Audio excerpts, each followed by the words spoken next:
Hello guys, welcome back. तो देखिए हम लोग यहाँ पे कुछ क्विक एमसीक्यूज़ देखेंगे कॉम्प्लेक्स एनालिसिस का। ठीक है, ये सारा जो है आपको एग्ज़ाम पॉइंट ऑफ व्यू से काफ़ी इंपॉर्टेंट है। तो ये रिवीजन पर्पस से भी है, चूँकि अब एग्ज़ाम आपका बिल्कुल करीब है, तो मैं आपको सजेस्ट करूँगा कि पहले आप ये सब क्वेश्चन को देखिए।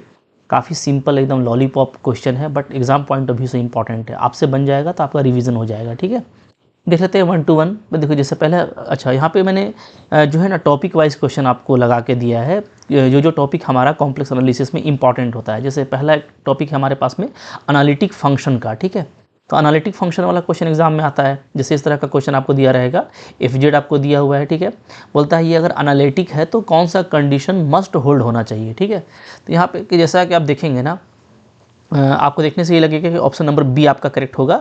You x equal to v y, u y equal to minus v x. ठीक है, ये पार्शियल डिफरेंशियल के फॉर्म में दिया हुआ है। इसको हम लोग बोलते हैं कुशी रीमा इक्वेशन। ठीक है, तो ये सी आर इक्वेशन कहलाता है।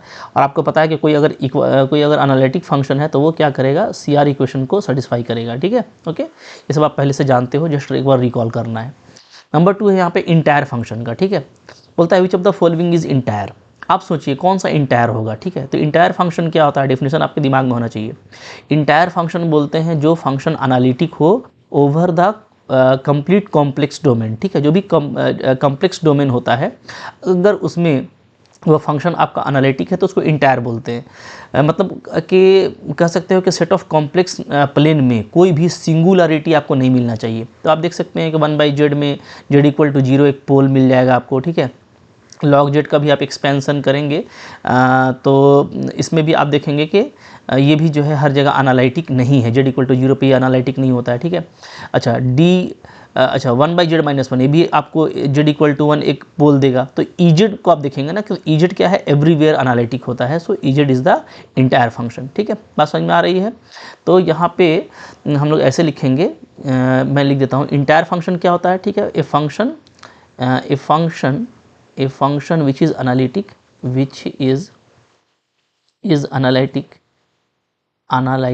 okay, everywhere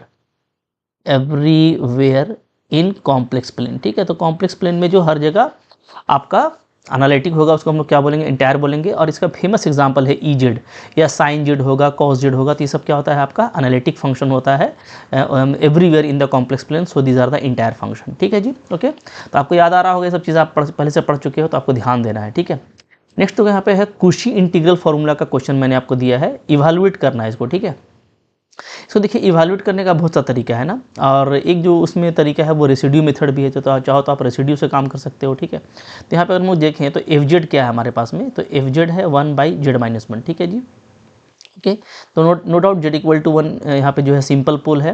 तो अगर मैं रेसिड्यू की बात करूँ, ठीक है, अच्छा ये भी आपको देखना पड़ेगा कि जो 1 हमको मिल रहा है सिंगुलरिटी, वो मेरा क्या है, वो मेरा जो हमको प्लेन दिया हुआ है उसके इनसाइड है। प्लेन कैसा है, ये है आपका सर्कल, देख रहे हैं, रीजन जो है आपको सर्कल दिया हुआ है। ठीक है, जेड इक्वल टू 2 रेडियस का सर्कल है। ठीक है, तो 2 रेडियस के सर्कल के अंदर no doubt z equal to 1 आएगा। ठीक है, इसलिए हम लोग यहाँ पे इसका रेसिड्यू फाइंड करेंगे। तो रेसिड्यू क्या हो जाएगा, residue at z equal to 1। तो इसका फॉर्मूला होता है क्या, लिमिट जेड टेंडिंग टू 1। ठीक है, z-1 इंटू एफ जेड, ये हो जाएगा जी।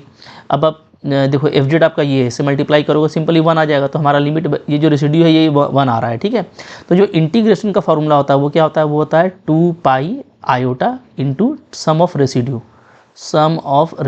ठीक है, तो यहाँ पे हमको तो रेसिड्यू एक ही मिल रहा है, वो 1 है। तो यहाँ पे आपका 2π आयोटा इंटू 1 हो जाएगा। तो हमको जो फाइनली आंसर आएगा वो सिंपली क्या आएगा, 2π आयोटा आएगा। ठीक है, इस तरह का क्वेश्चन काफ़ी इंपॉर्टेंट देखते ही बन जाएगा। ये तो मैंने आपको बता दिया, आप इसको माइंड में कैलकुलेशन कर सकते हो। काफ़ी इस तरह का क्वेश्चन सिंपल होता है। ठीक है, आगे बढ़िए, फिर क्या है जी, नेक्स्ट क्वेश्चन देखो हार्मोनिक फंक्शन से रिलेटेड है। बोलता है कि यू एक्स वाई अगर ऐसा है तो ये क्या है, हार्मोनिक है, नहीं है, कांस्टेंट, एनालिटिक है। ठीक है, देखिए तो हार्मोनिक चेक करना काफ़ी इजी है। जैसे हम लोग यहाँ पे बस सिंपली ये चेक करेंगे कि ये लैप्लास इक्वेशन को सेटिस्फाई करता है कि नहीं करता है। ठीक है, तो देखो इसको जो है ना हम लोग क्या बोलते हैं, इसको हम लोग बोलते हैं लैप्लास इक्वेशन। ठीक है, फॉर 2 डायमेंशन। तो यहाँ पे देखिए यू हमारा 2 डायमेंशन में दिया हुआ है, अगर इसको सेटिस्फाई कर जाता है देन ये क्या होगा, हार्मोनिक फंक्शन होगा। ठीक है, तो मैं यहाँ पे देख सकते हैं, अगर मैं इसको 2 टाइम्स पार्शियली डिफ्रेंशिएट करता हूँ तो ये सिंपली क्या आ जाएगा, आपका 2 आ जाएगा। ठीक है, प्लस y के रेस्पेक्ट में पार्शियली 2 टाइम्स डिफ्रेंशिएट करेंगे तो -2 आ जाएगा। ठीक है, तो ये आपका इक्वल टू 0 आ रहा है। सो इसको ये सेटिस्फाई कर रहा है। ठीक है, सो नो डाउट ये जो फंक्शन है हमारा वो क्या है, वो आपका हार्मोनिक फंक्शन है। ऑप्शन नंबर बी करेक्ट होगा। बहुत ही सिंपल होता है चेक करना। अब देखिए कोई कन्फ्यूज़न नहीं रहना चाहिए। कुछ बच्चों को लगता है कि अगर ये हार्मोनिक है तो क्या ये एनालिटिक, देखिए एनालिटिक अलग चीज़ है, ठीक है। एनालिटिक फंक्शन होने के लिए ज़रूरी है कि जो आपका फंक्शन है कंटिन्यूसली डिफरेंशिएबल होना चाहिए, ठीक है, और कुशी-रीमान इक्वेशन को सेटिस्फाई करना चाहिए। ये दो इंपॉर्टेंट प्रॉपर्टी है, तभी वो फंक्शन एनालिटिक होता है। तो एनालिटिक एक अलग चीज़ है, ठीक है। अगर वो चेक करने के लिए देगा तो हम लोग उसको चेक करेंगे। अभी हम लोग को हार्मोनिक चेक करना था, जस्ट आपको ऐसे चेक करने लगा, ठीक है। नेक्स्ट देखिए क्या है, क्वेश्चन नंबर आपके पास में 5 है। ये देखो ये आपका रेसिड्यू कैलकुलेशन के टॉपिक से है। क्या बोलता है, find residue of 1/z² at z = 0, ठीक है। तो देखिए आपको जो फंक्शन यहाँ पे दिया हुआ है ना, फंक्शन आपको क्या दिया हुआ है, f(z) दिया हुआ है 1/z², ठीक है। और हमको रेसिड्यू फाइंड करना है z = 0 पे। तो इसका दो तरीका है, ठीक है। एक तरीका तो ऊपर में जो हम आपको फॉर्मूला बताए थे उससे आप कर सकते हैं। दूसरा तरीका सिंपली ये है कि फॉर z = 0, ठीक है, z = 0 आपको क्या करना है, आपको सर्च करना है, ढूंढना है, ठीक है। Search the coefficient of 1/z-0। z-0 का मतलब क्या होगा, 1/z हो जाएगा, ठीक है। तो हमको इसका कोइफिशिएंट को सर्च करना है in expansion of fz, in expansion of fz, ठीक है। तो एक्सपेंशन के मेथड से बहुत ही जल्दी काम हो जाता है। अगर हम fz को एक्सपैंड करेंगे तो इसमें और कोई टर्म मिलेगा नहीं, बस यही इसका कह सकते हो कि एक सिंपल एक्सपेंशन होगा, ठीक है। तो यहाँ पे आप देख रहे हैं कि यहाँ पे कोई टर्म नहीं है जहाँ पे 1/z हो। तो 1/z को अगर हम लगाएंगे तो इसको ऐसे लिखेंगे 0 × 1/z।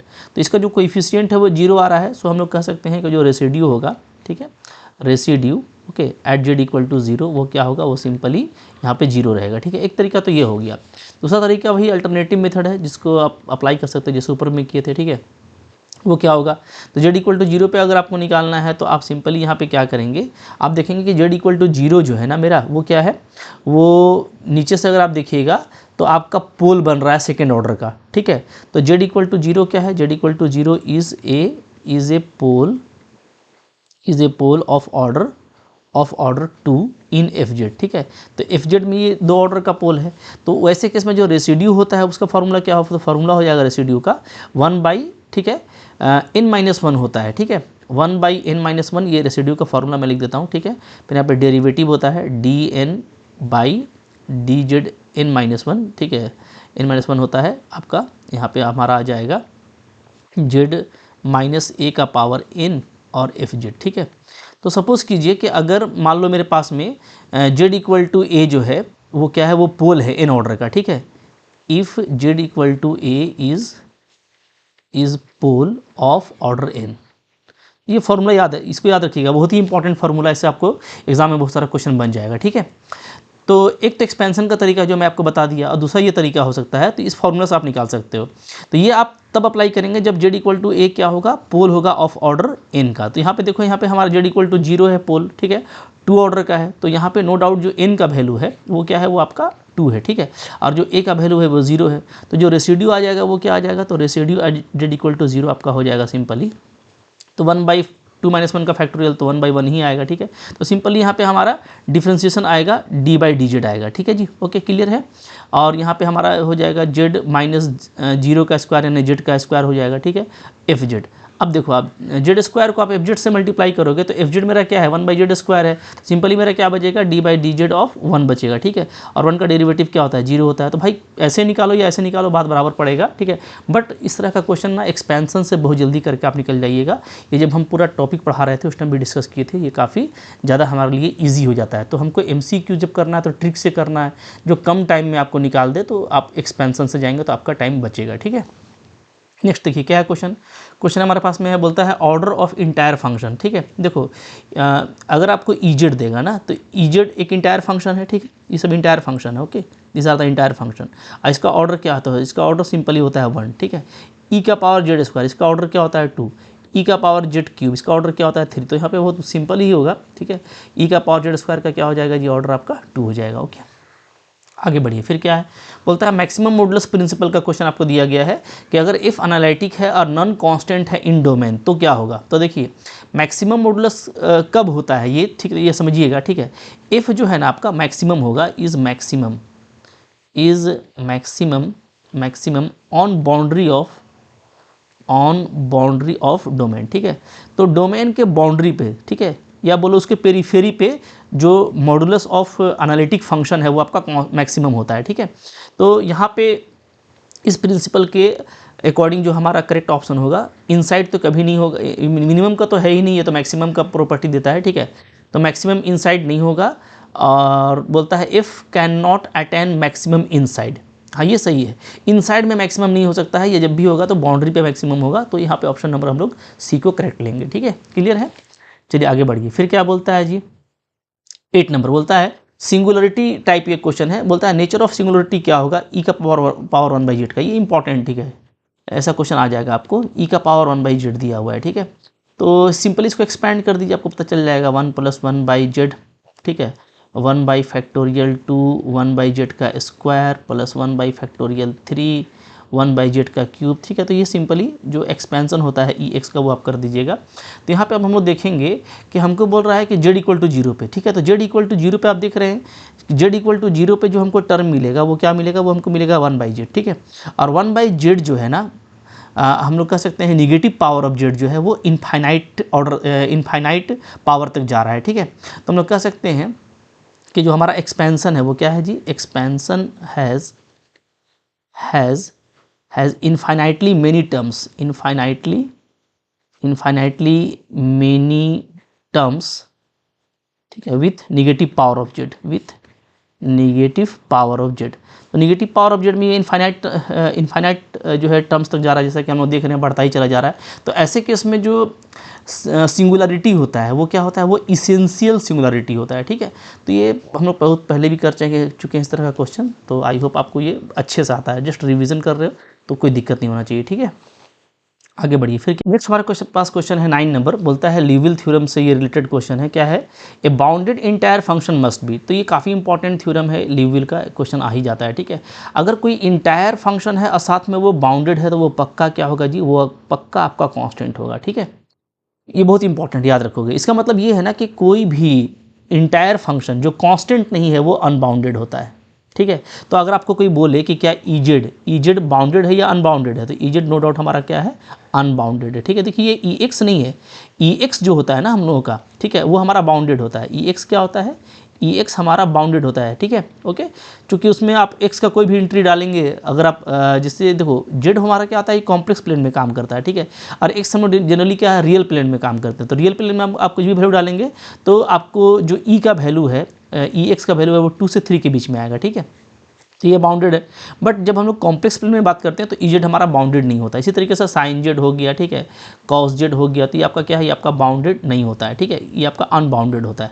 ये ध्यान दीजिएगा, क्योंकि ये सारे इंटायर फंक्शन है, ठीक है। तो ये बहुत ही इंपॉर्टेंट एक आपको छोटा सा रिजल्ट मिल जाता है कि भाई अगर कोई इंटायर फंक्शन है और बाउंडेड है तो वो पक्का कॉन्स्टेंट ही होगा, उसके अलावा कोई उपाय नहीं है, ठीक है। इसलिए कि बाकी जितने भी इंटायर फंक्शन हैं जो कॉन्स्टेंट नहीं है तो वो अनबाउंडेड होते हैं, ठीक है।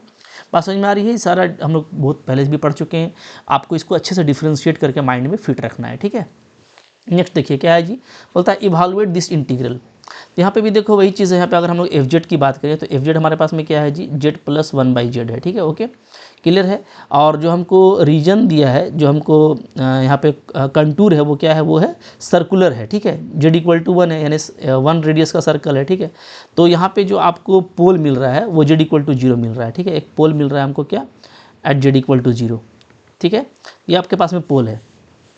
तो नो डाउट ये जो पोल है ये इस कंटूर में क्या कर रहा है कि इन साइड में होल्ड कर रहा है, ठीक है। तो हमको जो है इसको क्या करना पड़ेगा, यहाँ पे इस इंटीग्रल को फाइंड करने के लिए हमको रेसिड्यू देखना पड़ेगा, ठीक है। तो रेसिड्यू चेक कर लीजिए, तो रेसिड्यू क्या हो जाएगा, तो रेसिड्यू हो जाएगा एट z = 0, सिंपली क्या हो जाएगा जी, ठीक है, सिंपल पोल है तो ये आपका हो जाएगा limit z tending to 0 z into f z, z into f z करेंगे तो ये सिंपली क्या आ जाएगा, तो ये आपका आ जाएगा limit z tends to 0 z + 1, ठीक है। तो इसका वैल्यू क्या आ जा रहा है, 1 आ जा रहा है, ठीक है। तो अब ये जो इंटीग्रेशन इसका वैल्यू क्या आएगा, इसका आ जाएगा 2πi into sum of residue. तो सम ऑफ रेसिड्यू, तो रेसिड्यू तो हमारा 1 ही आया है, सो फाइनली जो आंसर है वो 2πi होगा। तो आपका ऑप्शन नंबर बी यहाँ पे करेक्ट रहेगा, ठीक है। देखिए क्वेश्चन जो है ना, आप देख रहे हैं कि बहुत अलग अलग तरह का जरूर है लेकिन इजी कॉन्सेप्ट से है, ठीक है। तो ये सारे इंपॉर्टेंट जोन थे जहाँ से मैंने क्वेश्चन लिया, और अभी जो आप एग्जाम देने जा रहे हो, ठीक है, जेट का देने जा रहे हो, तो वहाँ पे ये आपके लिए काफ़ी इंपॉर्टेंट रहेगा इस तरह का क्वेश्चन, ठीक है। तो देखते ही बनेगा। कॉम्प्लेक्स जो है ना एनालिसिस, ये हमारे लिए एक सेफ जोन है। इसका क्वेश्चन आपसे एग्जाम में जल्दी बन जाता है, तो इसको आपको मिस नहीं करना, अच्छे से करके जाना है, ठीक है। और भी प्रैक्टिस सेट कराऊंगा, उसको भी कर देना है, ठीक है। आई होप आपको ये रिवीजन सेट अच्छा लगा होगा, लाइक ज़रूर कीजिएगा। चैनल पे डे बाय डे मैं डाल रहा हूँ, ठीक है, तो आपको वहाँ से काफ़ी फ़ायदा होगा। टेलीग्राम पे भी क्वेश्चंस अपलोड हो रहे हैं, तो वहाँ पे भी आपको जाके उसको ट्राई करते रहना, ठीक है। और एग्ज़ाम की तैयारी अच्छे से कीजिए, डेफिनेटली अच्छे से करेंगे, प्रैक्टिस अच्छा करेंगे, रिवीजन करेंगे, टेस्ट सीरीज़ वगैरह लगा के जाएंगे, तो आपका एग्ज़ाम ज़रूर क्लियर हो जाएगा, ठीक है। Thank you very much.